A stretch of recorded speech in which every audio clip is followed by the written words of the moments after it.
नमस्कार दोस्तों, आप देख रहे हैं VK tool channel Vishnu ji के साथ। दोस्तों कैसे हैं आप सब? उम्मीद करता हूं कि अच्छे होंगे। दोस्तों आज के वीडियो में बात करने वाले हैं मशरूम के खेती से जुड़े हुए बिजनेस के बारे में। दोस्तों आज हम पूरे बारीकी से समझेंगे कि मशरूम का खेती कैसे आप शुरू कर सकते हैं और कौन से लोग वो बिजनेस को शुरू कर सकते हैं। जैसे वो बिजनेस सभी लोग नहीं शुरू कर सकते, बहुत से ऐसे लोग होते हैं जो एक तरीके से वो खेती से जुड़ा हुआ बिजनेस नहीं शुरू कर सकते।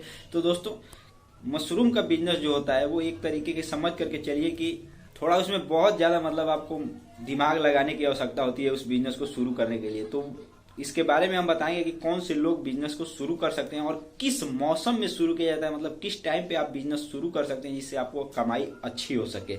और दोस्तों हम ये भी बताएंगे कि मशरूम की खेती को अगर आप शुरू करना चाहते हैं तो समझ करके चलिए कितना टेम्परेचर होना चाहिए और कितना मान करके चलिए उस नमी की आवश्यकता होती है, कितना धूप की आवश्यकता होती है। दोस्तों इसके बारे में पूरे हम बारीकी से समझने का प्रयास करेंगे और एक तरीके से संक्षेप में, क्योंकि ज्यादा वीडियो लंबा हो जाएगा तो ठीक नहीं रहेगा। तो दोस्तों तो चलिए आज का वीडियो शुरू करते हैं और सबसे पहले हम बात करते हैं मशरूम की खेती का बिजनेस। दोस्तों मशरूम की खेती एक ऐसी खेती है कि समझ करके चलिए उसमें बहुत कम दिनों में उससे ज्यादा कमाई किया जा सकता है। लेकिन उस खेती को शुरू करना चाहते हैं तो अगर आप एक अनुभवी व्यक्ति है या मान करके चलिए आप एक शिक्षित व्यक्ति हैं तो आप उसको बहुत ही आसानी से इजीली शुरू कर सकते हैं। अन्यथा दोस्तों मान के चलिए आपके पास उसका अनुभव नहीं है, एक्सपीरियंस नहीं है और आप मान कर चलिए उतना दिमाग भी नहीं लगा सकते, तो आप उस बिजनेस को, उस खेती के बिजनेस को ना ही करें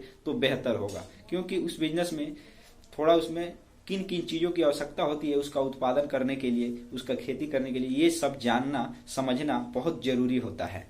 दोस्तों मशरूम की खेती की बात की जाए तो मशरूम का 10,000 प्रजातियां होती है, 10,000 प्रकार के मशरूम खाने में होते हैं, पूरे विश्व में। लेकिन अगर बात की जाए भारत में तो 5 प्रकार के प्रमुख प्रजातियां भारत में उगाई जा सकती है, उसका खेती किया जा सकता है।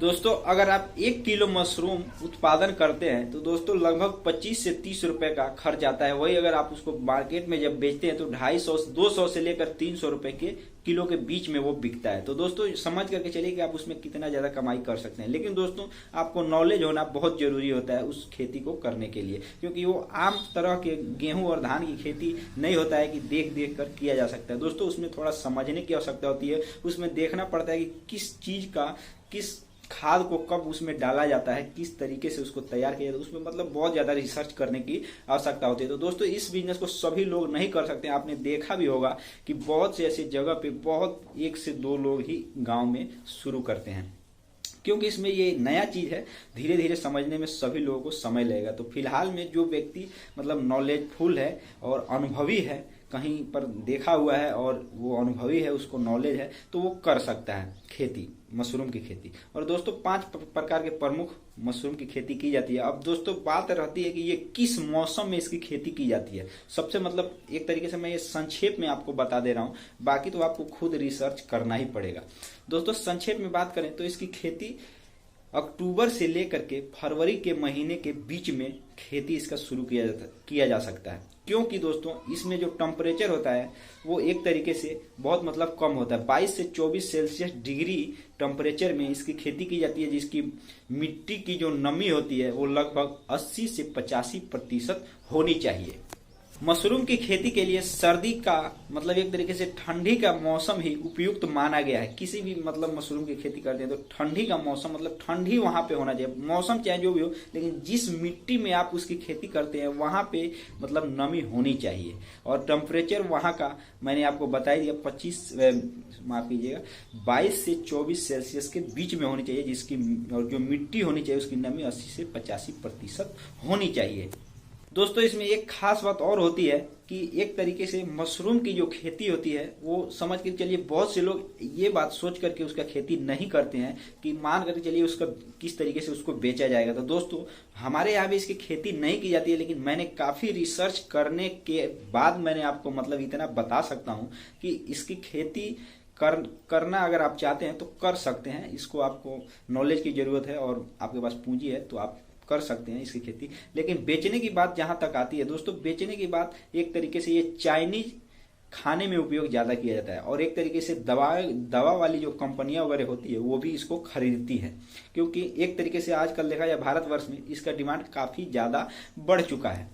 और आपने देखा होगा कि इस पे सरकारें भी अनुदान दे रही है इस प्रकार की खेती को करने के लिए किसानों को या व्यापारियों को। तो दोस्तों आप चाहें तो इसका खेती आसानी से कर सकते हैं, अगर आपके पास अनुभव है, नॉलेज वगैरह है, आप खोज कर सकते हैं, समझ सकते हैं, तो दोस्तों निश्चित ही इसका खेती आप कर सकते हैं। दोस्तों अब बात आती है कि तो ये जैसे मान कर चलिए चाइनीज खाने के सामान में ज्यादातर यूज किया जाता है और दवा में भी इसका काम आता है। मतलब ये एक तरीके से महंगा इसीलिए है ताकि ये कुछ फायदेमंद है, और कुछ नहीं, ये बहुत ज्यादा फायदेमंद है स्वास्थ्य के लिए। तो दोस्तों इसको होटल वगैरह में भी, मतलब होटल में भी इसका एक तरीके से होटल में भी आप इसको बेच सकते हैं, अगर मान लीजिए वहाँ डिमांड है तो। अन्यथा बाकी आप जिस एरिया में रहते हैं वहाँ रिसर्च कर सकते हैं, खोज सकते हैं कि ये कहाँ पे बिक सकता है। लेकिन दोस्तों इसका खेती का बात किया जाए तो सर्दी के मौसम में ही आप इसका खेती शुरू करें, एक तरीके से बेहद मतलब फायदेमंद साबित होगा।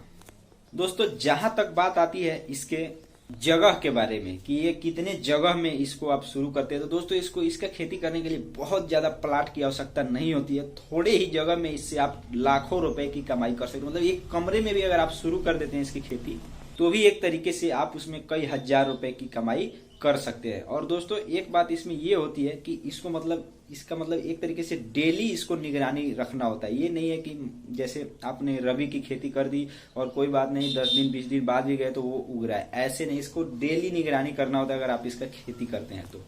और समय समय पर उसमें जो भी उर्वरक डालना होता है वो आपको उसको समय समय पर देना होता है। उसके बारे में यही तो मैं बात कर रहा हूँ कि जो जिस व्यक्ति को इसके बारे में समझना आता हो, नॉलेज नहीं हो, लेकिन समझ करके इस बिजनेस को शुरू किया जा सकता है, इस खेती को शुरू किया जा सकता है। और आपके पास अगर मान कर चलिए ज्यादा पूंजी है तो ज्यादा जगह में भी इसको शुरू कर सकते हैं। तो दोस्तों मैं उम्मीद करता हूँ कि कोई आपको डाउट अभी तक नहीं आया होगा।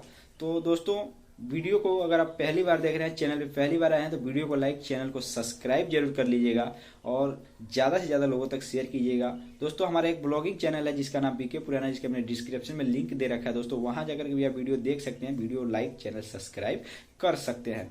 दोस्तों हमारे चैनल पर दोस्तों एक तरीके से गाँव में रहते हुए, गाँव से जुड़े हुए और एक तरीके से गाँव से ही मतलब देसी चीजों के बारे में, बिजनेस के बारे में बताया जाता है और एक तरीके से उसमें कुछ नया करने का प्रयास भी किया जाता है। तो दोस्तों आज के वीडियो में बस इतना ही, फिर मिलते हैं नए वीडियो के साथ और फिर से किसी नए बिजनेस आइडिया और नए टॉपिक पे बात करेंगे। तब तक के लिए जय हिंद, जय भारत।